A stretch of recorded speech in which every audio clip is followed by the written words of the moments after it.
ito po mag-preheat po tayo. At susubukan po natin ito. Ito na po yung bago nating version. May use oil level regulator po. Ito po yung level regulator manual. At saka dito po papadaluyan natin yan ng ng oil dito. So ito muna yung gagawin natin. Ito po may mix na 20% na gasoline at saka oil. Mix 80% po yung oil. So ito po yung pagpapalingas natin.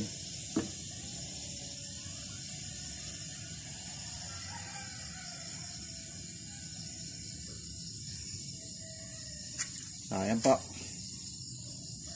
Siyempre, bukod dyan, kahit na nilagyan na natin ng yung ganon, maglalagay rin po tayo ng tissue para agad-agad po na makapag-sindi tayo. Wala na tayong tissue. Agad-agad po na mabibigyan na natin kaagad ng hangin. Ayan po.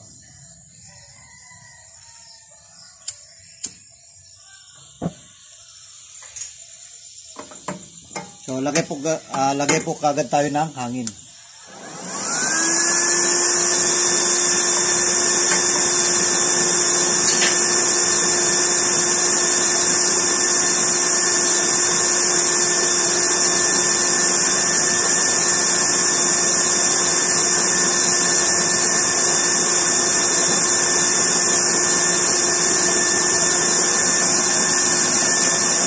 So, hindi pa tayo nagsusupply ng oil kasi nung nagsindi tayo, siyempre may laman pa yon. Saka na tayo magsusupply kapag okay na, pag mainit na talaga siya. Ang gagawin kasi natin ngayon ay titignan natin kung epektibo ba ang ganito. So ito po yung ilalagay natin. Magpapaapaw po tayo.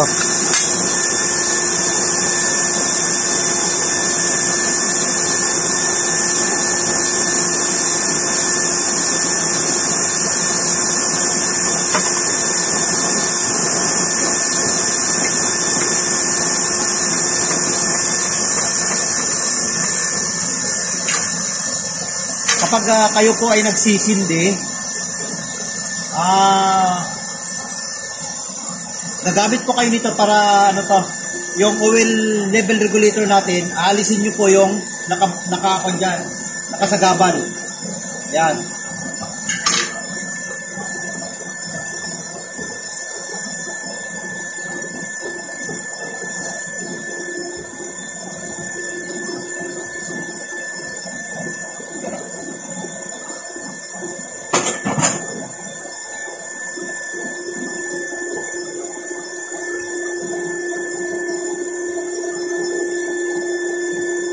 Ayan, kung pansin nyo, umusok-usok, iikot nyo lang po ito.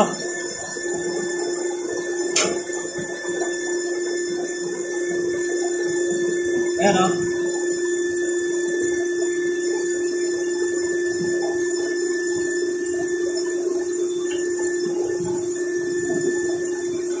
Ayan, okay na siya. Ayan na yung apoy niya. Magsisimula na tayong magpatak-patak dito.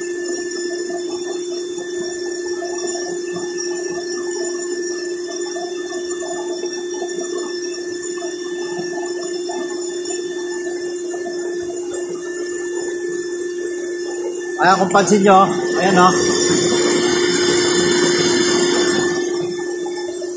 Wala naman po tayong ikakabahala kasi ako naman po yun. Bali may oil regulator naman tayo. Kapag susobra yung patak, doon lang yung dadaloy. Hindi na po sa pan.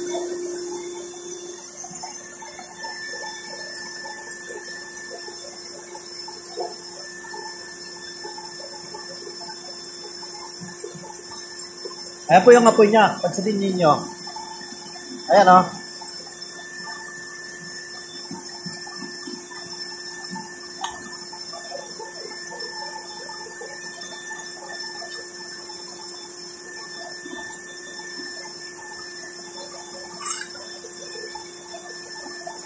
Ngayon po, ilalagay na natin itong Splash Pro. Ayan o. Yan.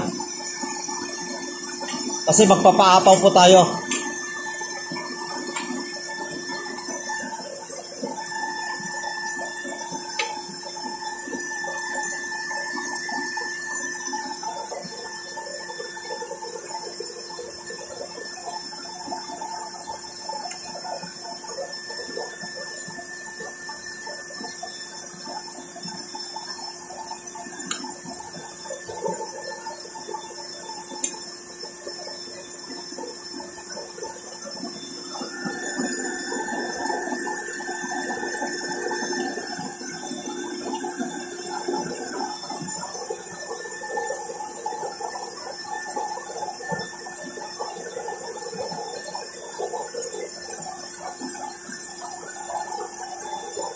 Baliktad po.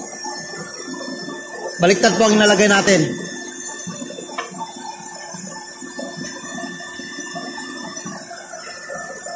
Ganun po yan. Yan.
Ayan po, pinahinaan po natin yung hangin.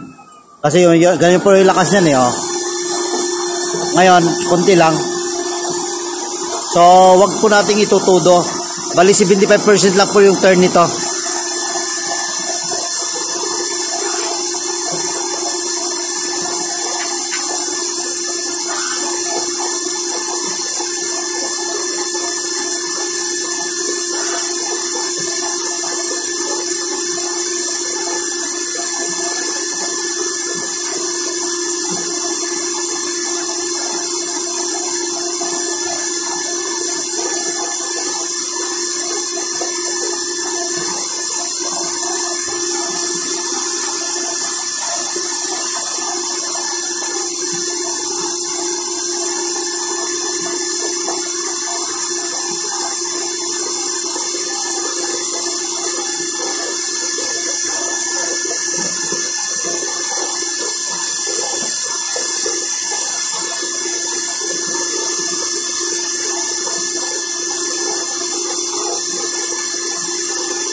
Yung mainit na yung cellphone, kaya papaya, tayo mo natin konti.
Ayan po. Kung pansinin nyo, pumapatak na po yung, ayan o. Pumapatak na po. Ibig sabihin, nakuha niya na yung level. So, ang gagawin natin, pwede na nating palitan ito. Ayan. So, mawawala din yan mamaya-maya. Okay na yan. Ayan.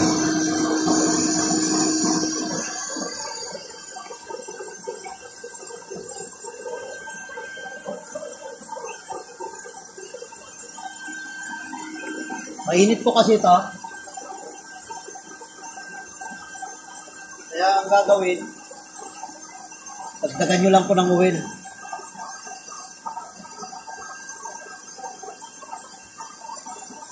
Lagyan nyo lang po ng oil para pagpatak ng kandon, hindi na siya mainit.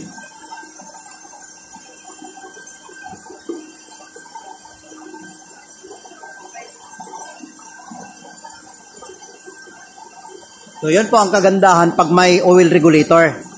Pag napuno na, siyempre ganun na lang yan. Palilitan nyo na po doon. At saka yung apoy niya, maintain po, hindi po tayo gumalaw niyan.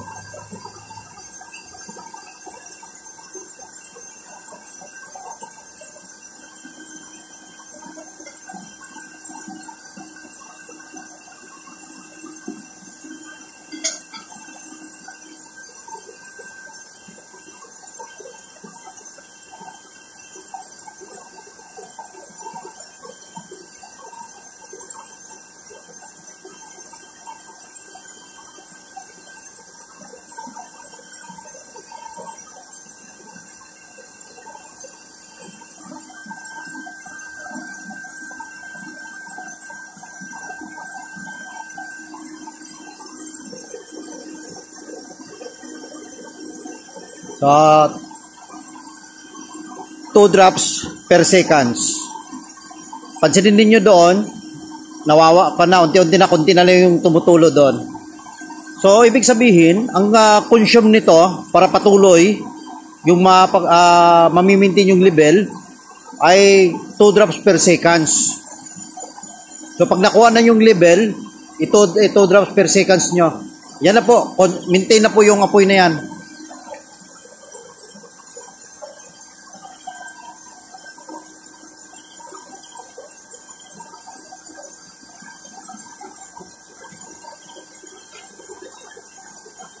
Natural lang po, punong-puno kasi. Kaya medyo may katagalan po yung pagpapakulo. Pero ayan na, sisimula na po siya. Yan na. Buusok na po. Buusok na po yung kaldero natin. Yung kanya. So ibig sabihin, mainit na yung tubig.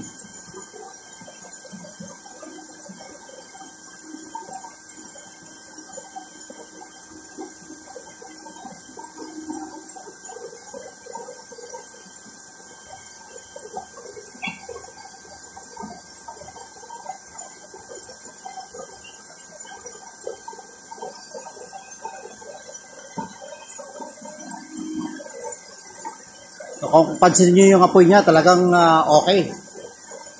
Subukan natin patayin yung ilaw. Ayan po.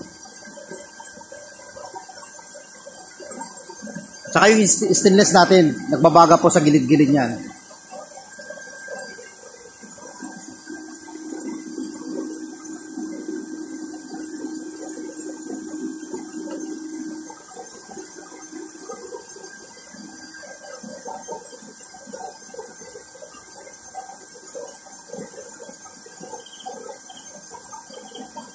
Ayan, kung pansinin nyo,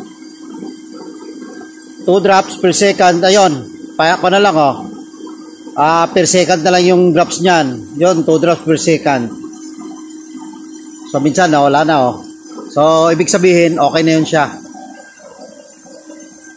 Nasa level pa rin yan. Noon, pag ganyan na, doon na sa fan lumalabas yan. Pero ngayon, hindi na.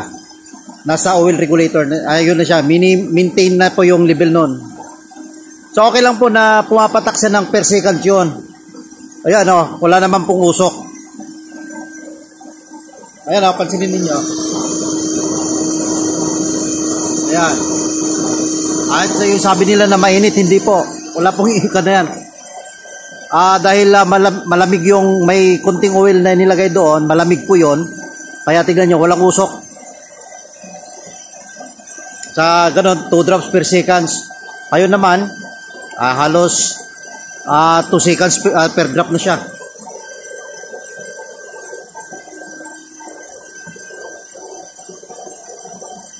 So, tingnan nyo yung consistent ng apoy.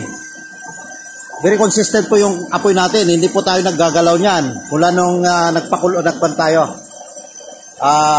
Nagsindi tayo.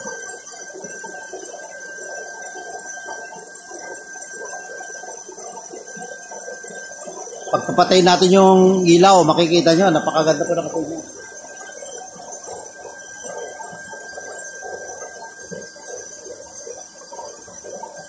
So, ayan po. Yan po yung tinatawag natin quality.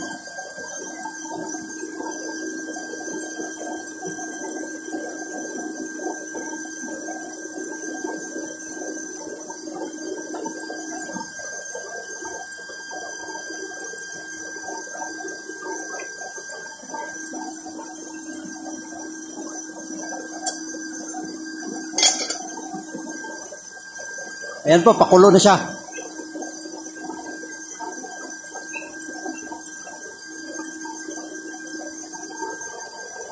Titignan natin kung gaano ka-epektibo yung inilagay natin na ipinatong natin na stainless.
Ayan po, paapaw na. Ubusok na po yung kaldero natin. Ayan o. Pansinin nyo ngayon.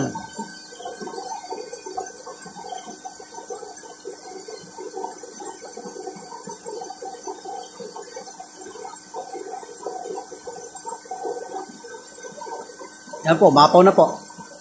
Ayan o.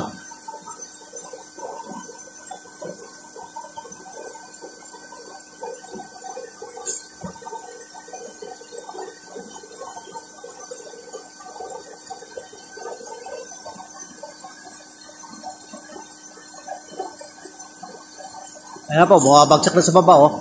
Maapaw na. Lakas po ng apaw, oh. Ayan, oh.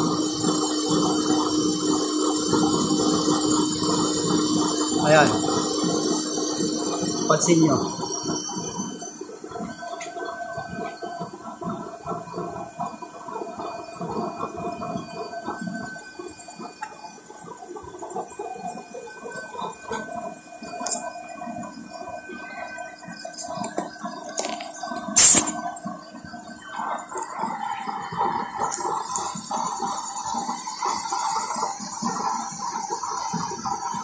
Ano?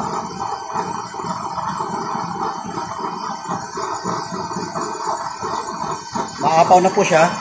Ayan. Ayan, oh.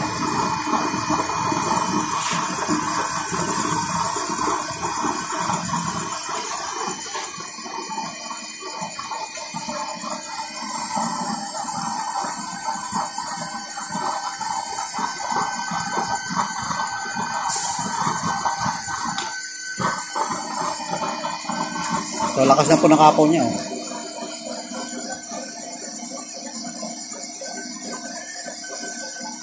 Ayan, kung tingnan nyo, talagang buhos na po yan.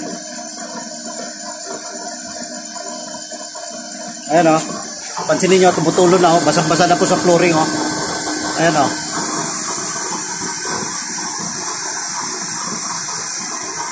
Ayan po, maapaw po talaga, oh. Ayan, oh. Ayan, oh. Ayan. So, wala po siyang apaw. Ay, wala po siyang nagliliyap. Siyempre, yung kunti-kunti, natural lang po yan. Pero at least, pansinin nyo naman, epektibo po yung anti-apaw na yan.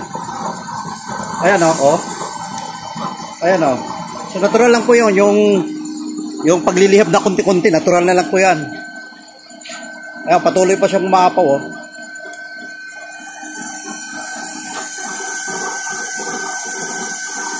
So, wala na po tayong hahanapin. Lalo na kapag malaki yung kaldero nyo, edi mas lalong, kahit yung ganyan po, ilalagay natin yon, kahit na malaking kaldero ang ilalagay nyo dyan, wala pong problema. Ayan.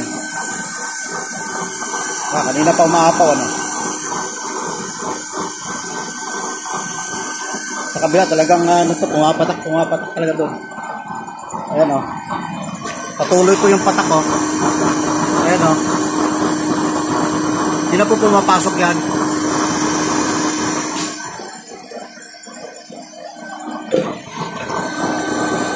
Ayan.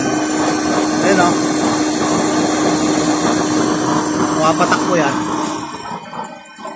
So, okay na yan. Ay, wag na lang po natin buhusan. Hindi naman po ganun talaga yung pagluluto natin, eh. At saka tingnan ninyo naman, oh. Patuloy din po yung natin, oil regulator natin to maintain. Ayan, oh. So pwede lang natin ibalik yun doon sa tangke. At hindi rin po siya nababasa dahil ang patak niya hindi naman natatamaan, hindi po nabubuhusan ito ng to.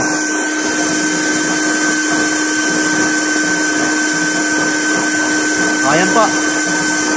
Nakita nyo na yung ebidensya. Ayan, o. At pansinin niyo ang kulo niya. So, naubos na po yung tubig niya sa tap. Ano po? Saka yung apoy niya, patuloy po. Hindi po tayo hanggang sa kumulo. Pansinin niyo naman. Consistent po yung pagpatak. Ganun pa rin yung apoy niya. Hindi po nagbago yung apoy. Yung kanyang ningas, ano po?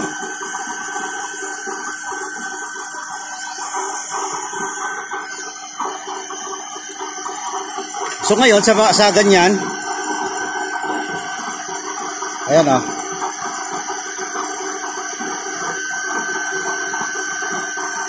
Okay, pansinin nyo. Alisin na po natin to.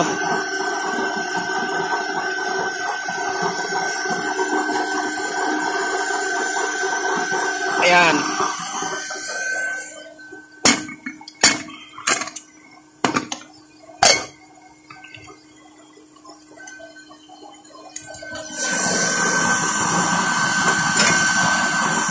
Alisin natin.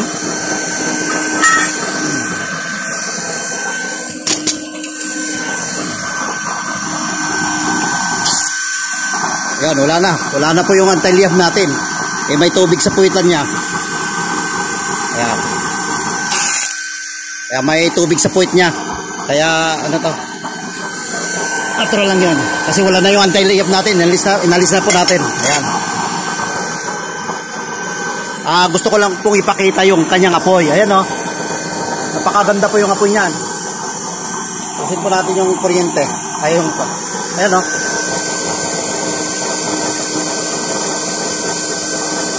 So wala na po akong hahanapin sa klase ng kanyang ito.